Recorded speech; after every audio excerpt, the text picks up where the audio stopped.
Të nderuar qytetarë të Shkodrës, Shkodra sot ka një kryebashkiak të dalë me vota të vjedhura dhe të blera. Ky kryebashkiak është tashmë zyrtarisht i pandehur nga SPAK për korrupsion aktiv.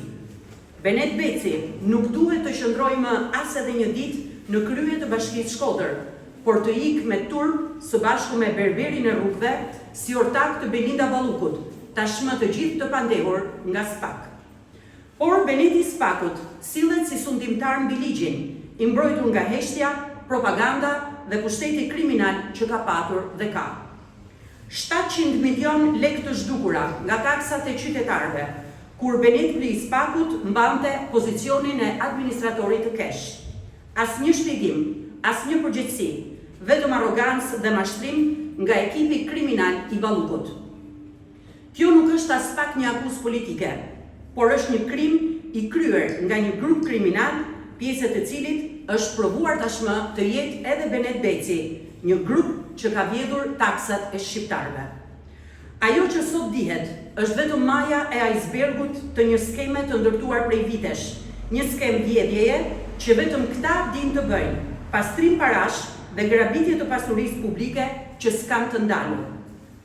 Të ndalemi pak tek deklarimet e pasurisë së Benet Becit, që ai veti ka deklaruar në ILDKPI, të cilat janë thyerje për inteligjencën e çdo shqiptari. Mashtrim i hapur, fshehje pasurie, deformim i qëllimshëm i vlerave reale. Me paga zyrtari, Beneti i SPAK-ut pretendon pasuri që as oligarkët nuk i justifikojnë dot, duke shënuar një precedent për herë të parë në Shqipëri, një kryebashkiaku ju besua edhe posti i drejtuesit politik të qarkut, dhe e gjitha kjo u bë vetëm që Beneti i SPAK-ut të kishte mbrojtje politike nën petkun e drejtuesit politik. 2 apartamente luksoze me vlerë 370.000 euro, të blera me të ardhura personale, vlerësuar me këtë vlerë, në fakt një çudi e madhe dhe qesharake, një gënjeshtër fyese për çdo qytetar shqiptar. 192 metrë katror garazhe në Tiranë, të deklaruara me vlerë 7.000 euro. Si mundet deri këtu të heshtin institucionet e shtetit nga ky vlerësim qesharak dhe tallës me shqiptarët? Pasuria e zotit Beci vijon më tej, me apartament luksoz në gjirin e Lalzit, blerë për 47 milion lekë. Po kush e beson deri këtu? Kush po gënjen këtu shtetin? Kjo është përtej çdo verbrimi. Nuk mbaron me kaq. Prona në Prush, në Voskopoj, prona të mbledhura si plaç pushteti. Por qytetarët duhet të dinë se Benet Beci përfiton edhe banesë si i pastre nga shteti. Këto janë vetëm ato që ka deklaruar zoti Beci. Dhe lind pyetja, pse kjo heshtje? Kjo nuk është thjesht padrejtësi, por mashtrim dhe falsifikim. Familja Beci administron qendra kursesh dhe trajnimesh, sigurisht të dyshuara si lavatriçe për pastrim parash, ku arsimi përdoret si mbulesë për korrupsionin. Model tipik i grupit kriminal, ku berberi i rrugëve, Beci i rilindjes kriminale dhe shefi i atyre Balluku janë fytyra e vërtetë e abuzimeve me taksat e shqiptarëve.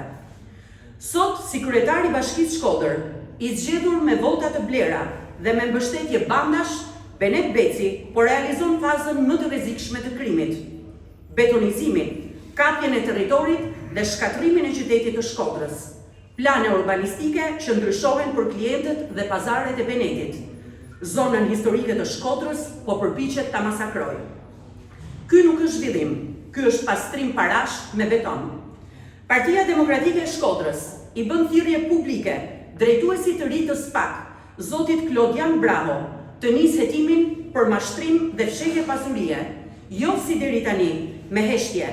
Hetimi deri në themel për Benet Becin është një domosdoshmëri. Partia Demokratike e Dega Shkodër me ekspertët e saj po bën gati një tjetër kallëzim penal ndaj shtetasit Benet Beci për fshehje pasurie, shpërdorim detyre dhe pastrim parash. Të nderuar qytetarë të Shkodrës, këta njerëz nuk qeverisin, këta vetëm grabisin, nuk zhvillojnë qytetin, por e shesin Shkodrën, nuk përfaqësojnë Shkodrën, por e plaçkisin atë. Shkodra nuk është pronë private, Shkodra nuk është bankomat i korrupsionit, Shkodra do drejtësi dhe drejtësia po vjen. Faleminderit.